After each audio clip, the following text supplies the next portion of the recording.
She was just a waitress at a billionaire's party until a simple dance with his silent, autistic daughter changed all their lives forever. The party was big, loud, and filled with rich people. It was being held at the huge mansion of billionaire Grant Whitmore, who had just finished a very successful business deal.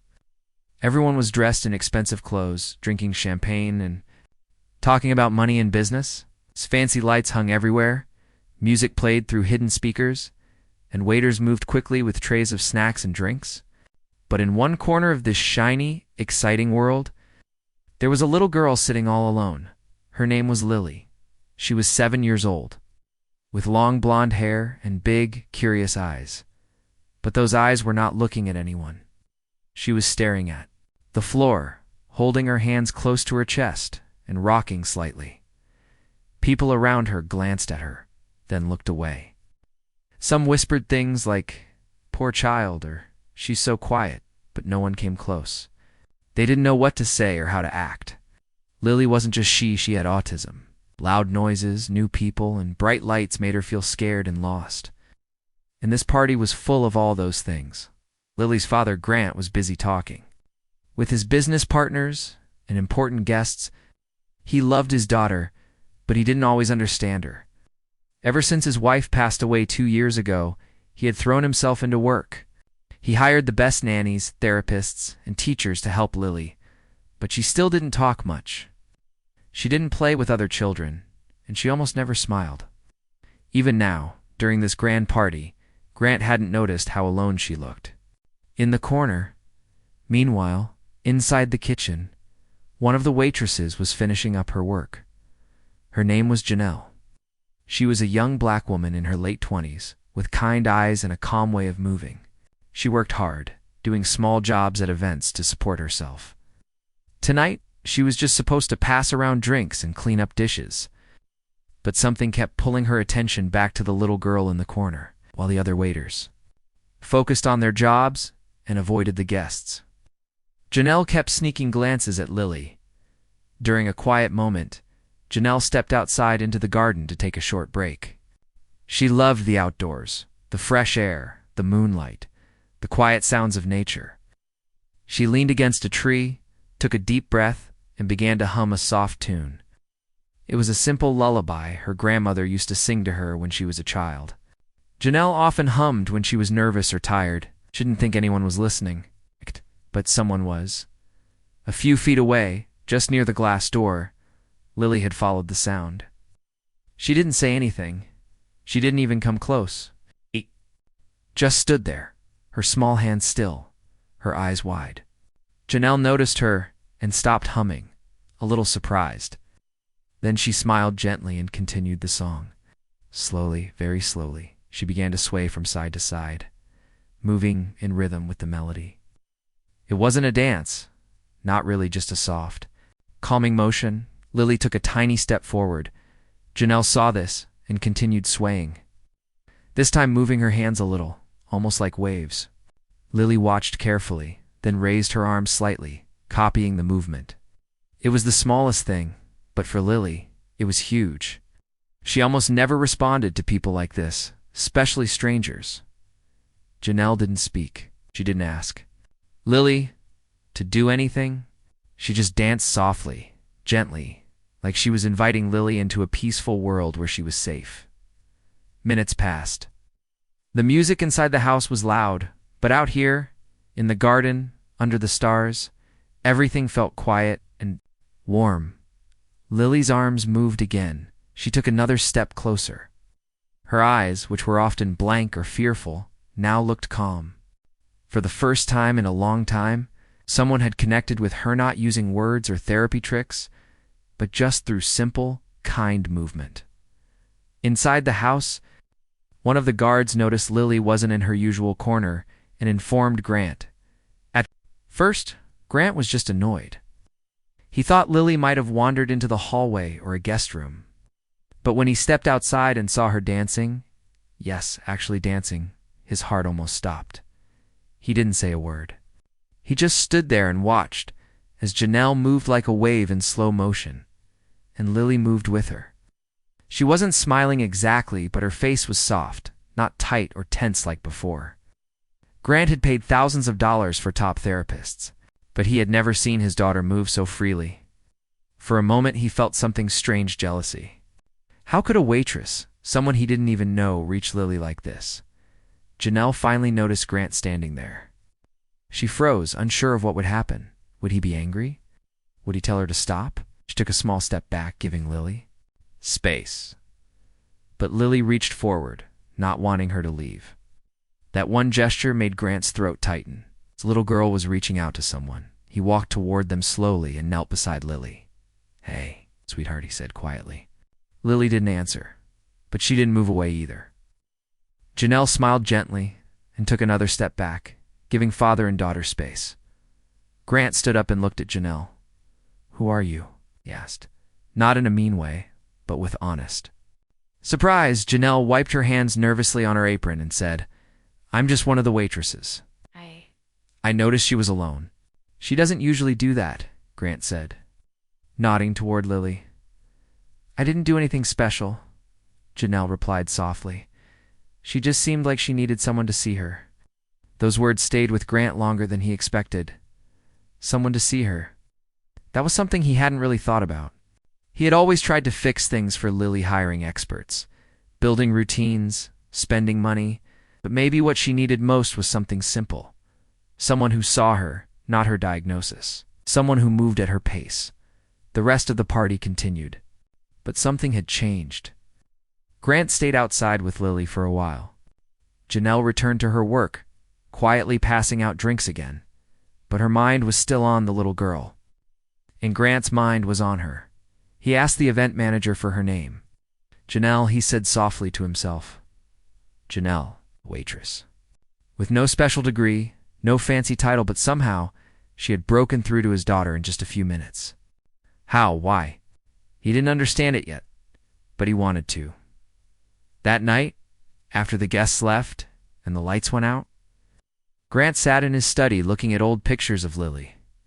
In most of them, she looked distant, lost in her own world. But earlier, just for a moment, she had looked connected. And that moment had come from a song and a quiet dance under the stars. He realized something important. Maybe love and healing didn't always come from money or education or control. Maybe it came from presence, from listening, from noticing. Someone who's always been invisible to others.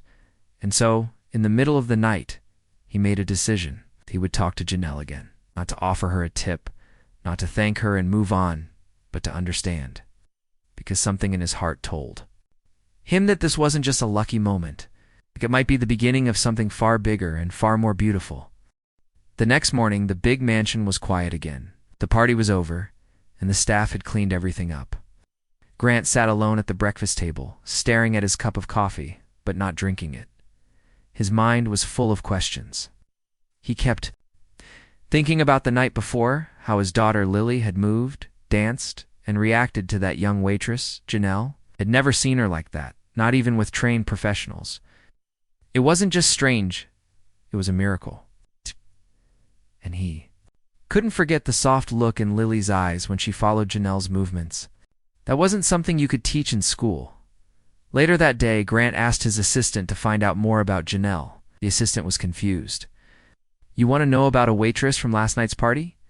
Grant nodded firmly. "Yes.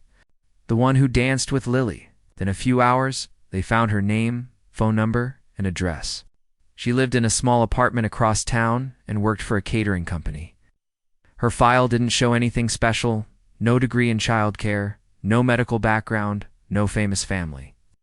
Just a regular young woman with a kind smile and a quiet voice. Grant called the catering company and asked to speak with her. When she answered the phone, she sounded surprised. "Mr. Whitmore," she said nervously. "Did I do something wrong at the party?" He chuckled gently. "Oh, you did something. Very right. I'd like to ask if you'd come to my house again, to see Lily." Janelle was quiet for a few seconds, then agreed. "Okay, if that's what you want." The next day, she arrived wearing simple jeans and a plain blouse. She wasn't sure what to expect.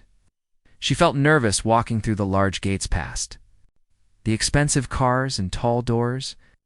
A butler opened the door and guided her to the garden where Grant and Lily were waiting. Lily sat on a picnic blanket, holding a small stuffed animal in her lap. She didn't look up when Janelle walked in, but she wasn't rocking back and forth like she usually did around strangers. That was already a good sign.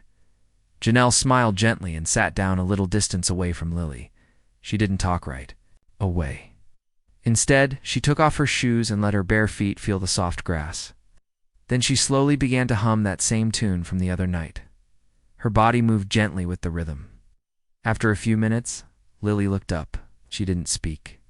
But her head tilted to the side, and her fingers started tapping the stuffed toy.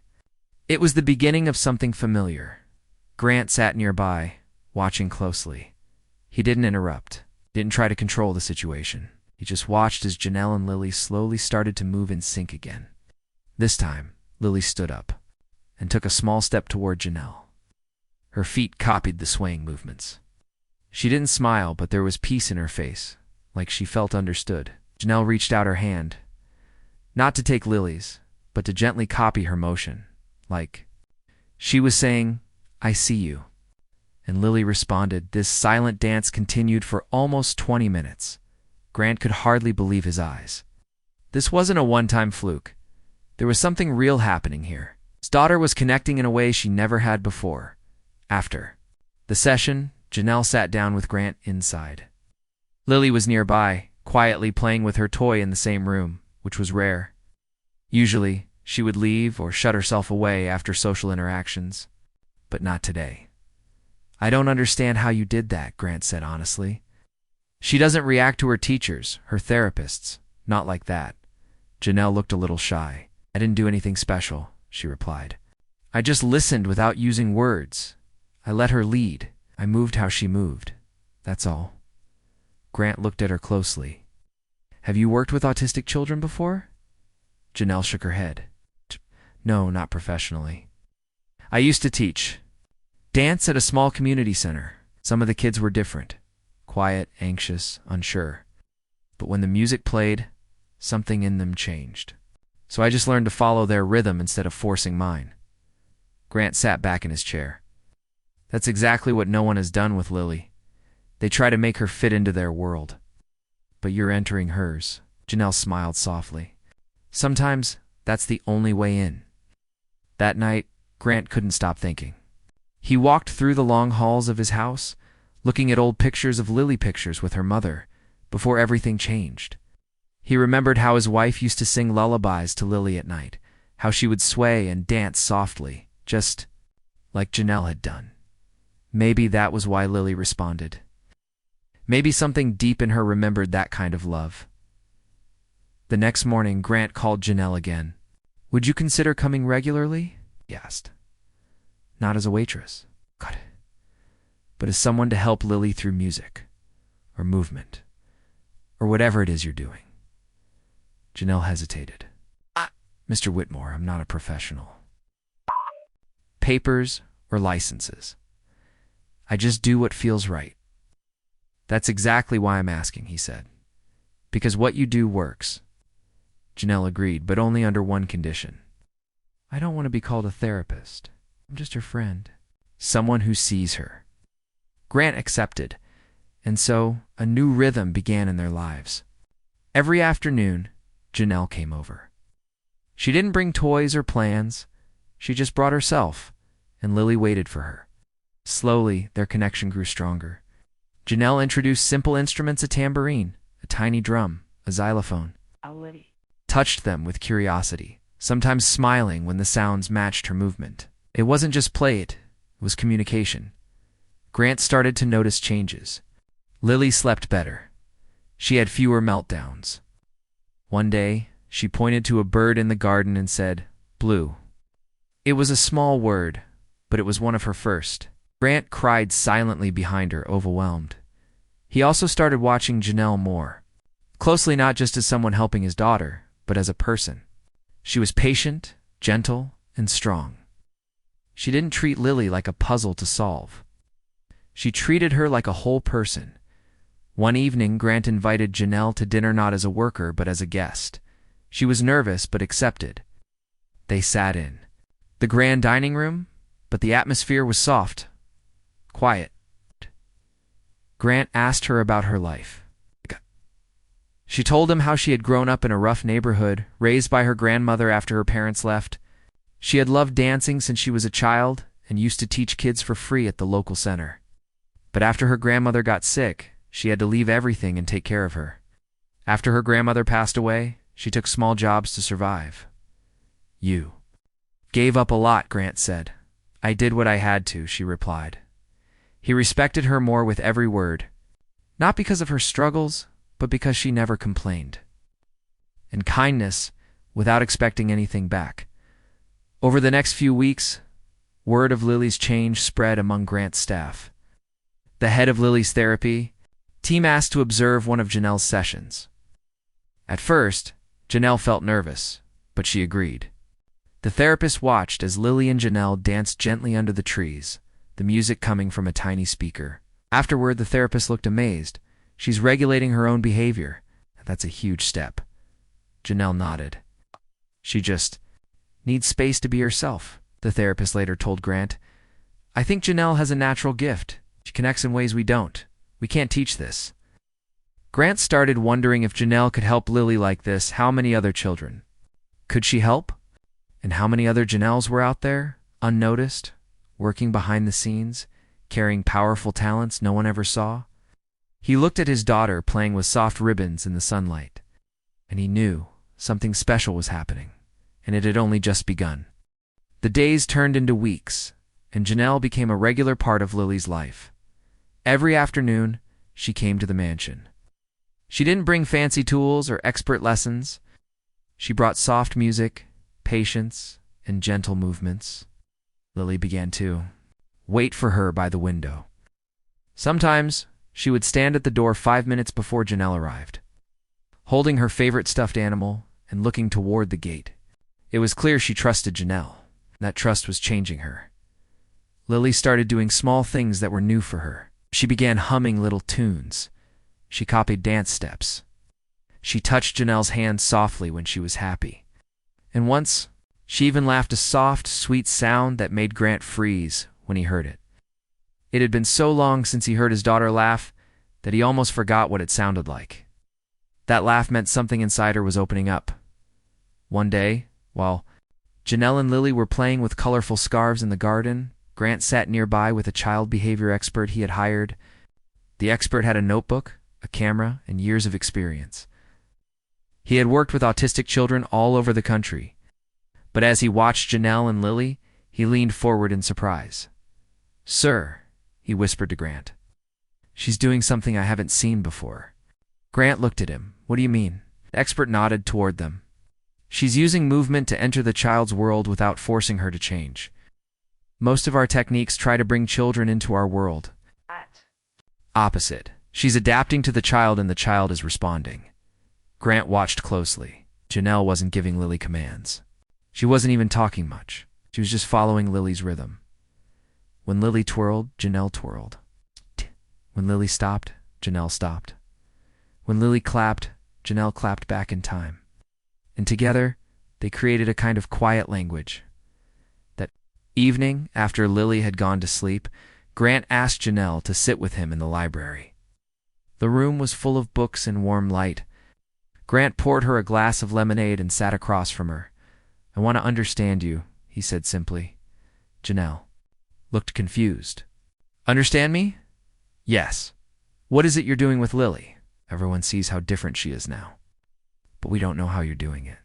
Janelle looked down at her glass. "I don't know either," she admitted. "I don't follow a plan. I just listen. Not with my ears, but with my heart. I try to feel what she feels." Grant nodded slowly. "You ever thought about doing this for other children?" She smiled a little. "I used to, before my grandmother got sick. I taught dance at a community center. Some of the kids were like Lily, quiet, scared, not easy to reach, but when the music played, they opened up. I always believed dance was a kind of magic. But when I had to leave that job, I thought that part of my life was over." Grant leaned forward. "Maybe it doesn't have to be." Janelle looked at him. "What do you mean?" "I mean," Grant said slowly, choosing his words carefully, "what if you didn't just help Lily, but helped other kids too? What if we made this bigger, something real, something lasting?" Janelle was quiet for a moment. She wasn't used to people offering her big chances. Most of her life, she had been told to stay in her lane, to do small jobs, to not dream too big. But now, here was a billionaire, one of the richest, most powerful men in the city, looking at her like she had something priceless inside her. "But I don't have a degree," she said softly. "I'm not a doctor, not even a teacher anymore." Grant smiled. "And yet you've done more for my daughter in a month than all the trained professionals did in years." She still looked unsure, but something inside her began to believe. The next few days, Grant had long talks with experts, doctors, therapists, even university professors. He asked them about Janelle's approach. Some were skeptical. "It's not scientific," they said. Others were impressed. "She has raw, natural talent," they admitted. With the right guidance, she could become a leader in this field. So Grant made a bold decision, invited a group of them to the mansion to watch Janelle work with. Lily, Janelle agreed, though she was nervous. On the day they arrived, she wore her simplest dress and tied her hair back neatly. She wasn't doing it for fame. She only cared about Lily. As the observers watched from a quiet corner, Janelle began a soft session. She turned on gentle music and gave Lily a few silk ribbons. Lily smiled and danced slowly in a circle, letting the ribbons float. Janelle joined her, moving gracefully but never faster than Lily. They created patterns in the air, like butterflies. Flying, the experts were amazed. "She's allowing the child to lead," one whispered. "And she's creating structure within the child's own comfort zone." After the session, one of the professors approached Janelle and said, "Where did you study?" "I didn't," she said honestly. "I just listened to the children." He looked stunned. "He should be teaching us." Grant watched all this. With pride, he saw that people were finally seeing what he had seen that night in the garden. Janelle was something special. Later that night, he told Janelle his idea. "I want to start a program," he said. "A foundation. We'll train people. Using your methods, we'll bring this to schools, hospitals, homes. I'll fund it, but I want you to lead it." Janelle's eyes widened. "Me? Yes, you." Tears formed in her eyes. "Why me?" Grant spoke gently. "Because the world needs what you have. And because Lily showed me that." Janelle agreed. To think about it. She spent the night walking through her old neighborhood, remembering the kids she used to teach. The joy on their faces, the way music made them feel alive. She remembered how she gave up that dream to take care of her grandmother. Now maybe it was time to dream again. The next morning she told Grant, "Let's do it." He smiled. Together, they began working right away. Grant brought in a team to help build the program. Janelle met with therapists, special education teachers, and music therapists. She didn't pretend to be the smartest in the room, but she always spoke from the heart. People listened. She created a training method based on rhythm, respect, and relationship. She called it the movement of understanding. It wasn't about fixing children. It was about joining them, following their lead, and helping them feel safe enough to bloom. As word spread, parents from all over started asking to join. Videos of Janelle and Lily dancing quietly under a tree began to appear online. People shared them with words like beautiful, hopeful, and "this changed my life." Some even called it a miracle, but not everyone was kind. Some critics said, "She's just lucky." Others claimed, "This is just a show." One article even said, "Billionaire hires unqualified waitress to treat daughter. Dangerous trend." Grant saw the headlines, but he didn't care. He knew the truth. He saw it every time Lily reached for Janelle's hand or smiled during their sessions. And so, he continued to support the program. One afternoon, during a board meeting for the foundation, someone asked, "What do we name this project?" Janelle smiled quietly. "Let's call it Lily's Light." Grant looked at her, deeply moved. Perfect. And so Lily's Light was born.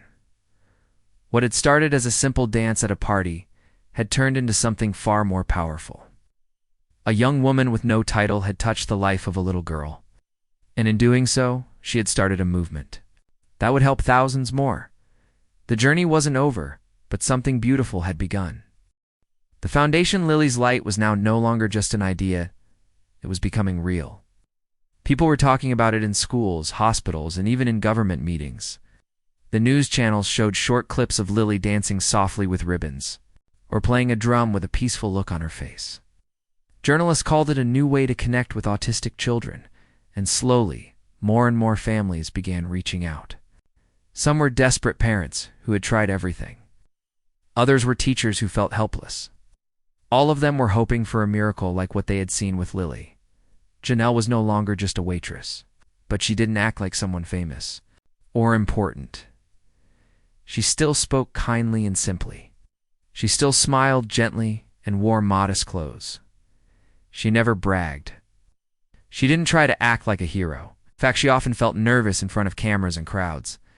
"I'm not a scientist," she would say. "I'm not a star. I just followed the child's rhythm." Grant, on the other hand, had never looked prouder. For years, he had been known as a tough, sharp businessman. But now, whenever he spoke about Lily's Light, his voice became softer. He didn't talk about profits or numbers anymore. He talked about connection, healing, and love. His daughter had taught him more than any boardroom ever had. One day, Grant and Janelle were invited to speak at a national conference on autism awareness. They stood together on stage in front of hundreds of doctors, parents, and educators. A video of Lily dancing played in the background, and Grant spoke first. "My daughter was locked in a silent world," he said, his voice emotional. "Tried everything. Nothing worked. And then one day, a young woman noticed her not as a problem, but as a person. That moment changed our lives." The room was silent. Then Janelle stepped up to speak. Her hands shook a little, but her voice was steady. "Children like Lily are not broken," she said. "They don't need fixing. They need understanding. When we stop trying to control them and start moving with them, that's when we see the real magic." The audience stood and clapped. Some cried. Many came forward afterward, asking how to bring Lily's Light to their communities. After that, the requests flooded in. Schools from poor neighborhoods, hospitals in small towns, even centers overseas wanted to learn Janelle's method. Janelle didn't want to rush. She said, "This work can't be copied like a recipe. It has to grow from the heart." So instead of opening too many centers too fast, she chose to build a small team.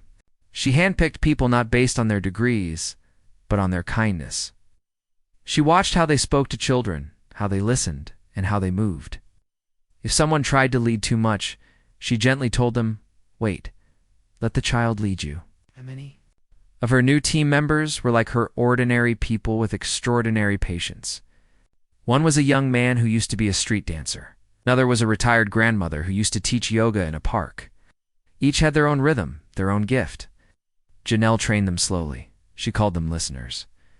Meanwhile, Lily was growing stronger every day. She still had autism. She still didn't like loud noises or crowded places. But now, she had ways to express herself. She could use sounds, movement, pictures, and even words when she felt safe. Grew deeper. Sometimes she would lie in Janelle's lap and hum softly, and Janelle would stroke her hair without saying a word. Grant saw all this, and something changed inside him. He started spending more time at home, canceled long business trips. In the evenings, he sat beside Lily and watched her dance. Sometimes she would grab his hand and make him move too. At first, he felt silly, but then he saw her smile, and he didn't care what he looked like. For the first time, he was truly being a father, not just a provider. One evening, while they were all sitting in the garden, Lily reached out and touched Janelle's cheek. "Happy," she whispered. It was just one word, but it felt like a song. Janelle smiled, tears in her eyes. Grant put his arm around his daughter and looked at Janelle. "You changed everything," said quietly. Janelle shook her head. "She changed us." But not everyone was happy about Janelle's success. Some people in the medical world didn't like that a woman with no formal training was getting so much attention. They wrote angry articles. One news anchor asked on TV, "Should billionaires be letting untrained people work with disabled children?" Janelle didn't answer them. She focused on the children. She said, "The work will speak for itself." But Grant was angry. He had seen the results with his own eyes. He decided to use his power to protect her. He invited researchers to come and study the methods properly. He opened the mansion's guest house to families who couldn't afford therapy. He brought in doctors not to control, but to learn.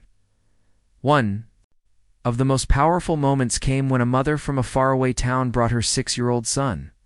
Josh, he hadn't spoken a word in his life. He screamed every time someone touched him. Doctors said he might never connect. But when Janelle met him, she didn't look afraid. She sat on the floor across from him.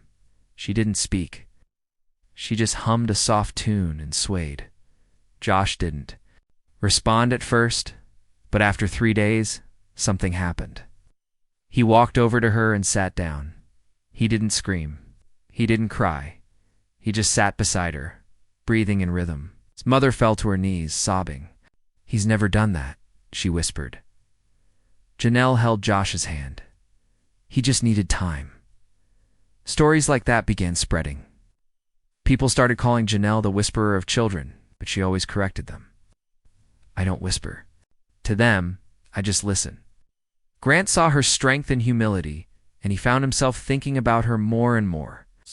Not just as Lily's helper or the face of the foundation, but as a woman.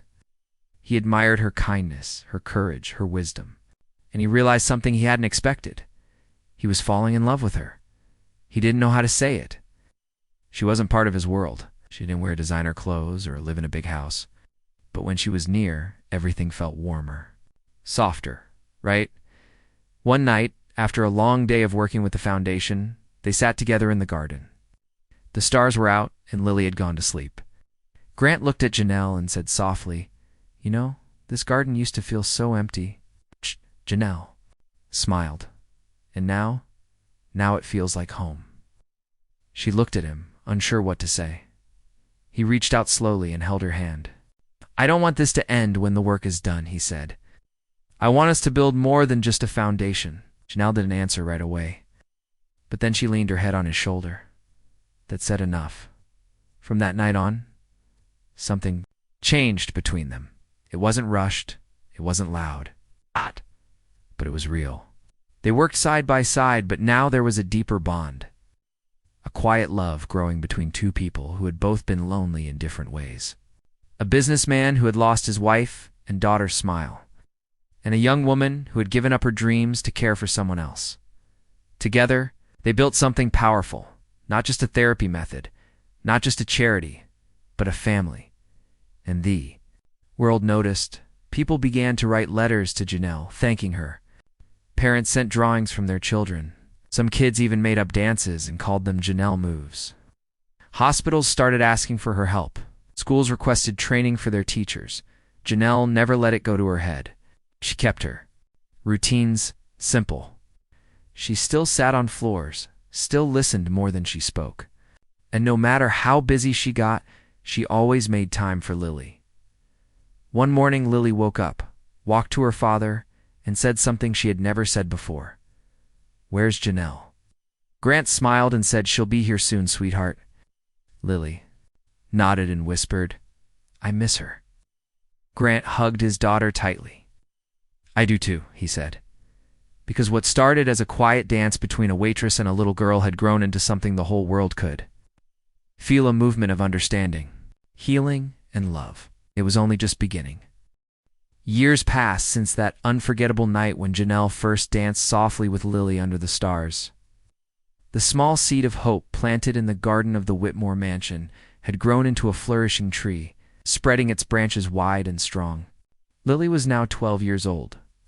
She was different from the quiet, distant child who once sat alone in the corner of a party. She laughed, she spoke more words every day, and she danced freely, not just with Janelle, but sometimes with her father, Grant, and even with other children. Lily still faced challenges. Autism did not disappear. Loud noises could still upset her, and new places sometimes frightened her. But the difference was now clear to everyone. She had tools to express herself through music, movement, and words, and more importantly, she felt seen, loved, and understood. That changed everything. The foundation, Lily's Light, had become a beacon of hope for many families across the country and beyond. What started as one woman's gentle way of connecting with a child had turned into a movement. Schools, hospitals, and community centers had adopted the movement of understanding, a therapy style that focused on following the child's rhythm rather than forcing them to conform. Parents sent letters filled with gratitude, sharing stories of breakthroughs that had seemed impossible before. Janelle was no longer just the waitress Grant had met years ago. She had become a teacher, a leader, and a symbol of what kindness and patience could achieve. But through it all, she remained humble and gentle. She never forgot the simple truth she held from the beginning. Children like Lily don't need to be fixed. They need to be loved and accepted. Grant watched all of this with pride and awe. His life had changed in ways he never expected. The billionaire, who once defined himself by his wealth and power, now measured his success by the smiles of children. The letters from thankful parents and the warm hugs from his daughter. He had fallen deeply in love with Janelle, not because of what she did, but because of who she was. Strong, caring, and real. Their relationship had grown quietly over the years. It wasn't the kind of whirlwind romance found in movies, but a steady, deep connection built on trust, respect, and shared purpose. They had become a family, not just through love, but through the journey they had walked together. One afternoon, Lily sat in the garden surrounded by children from the Foundation's new outreach program. She was teaching them to move with music, her face bright with excitement and confidence. Janelle watched nearby, smiling softly. Grant stood a little distance away, his heart full. Watching Lily blossom was the greatest gift he had ever received. Later, that evening, as the sun dipped below the horizon, Grant and Janelle sat on the porch swing, holding hands. The air was warm, and the world felt peaceful. They talked about the future, about expanding Lily's light, reaching more children, and continuing to learn from each other. Janelle looked at Grant and said, "We've come so far. There's still so much to do." Grant nodded. "I know, but I believe in us, in what we've built." Lily came running out, her laughter ringing through the air. She stopped by their side and hugged them both tightly. "I love you," she whispered. Those words held a lifetime of meaning. The story that began with a simple dance at a party had rewritten the lives of 3 people: a billionaire father, a brave waitress, and a little girl who found her voice. Together, they had shown the world that love, understanding, and patience could change everything, and their journey was far from over.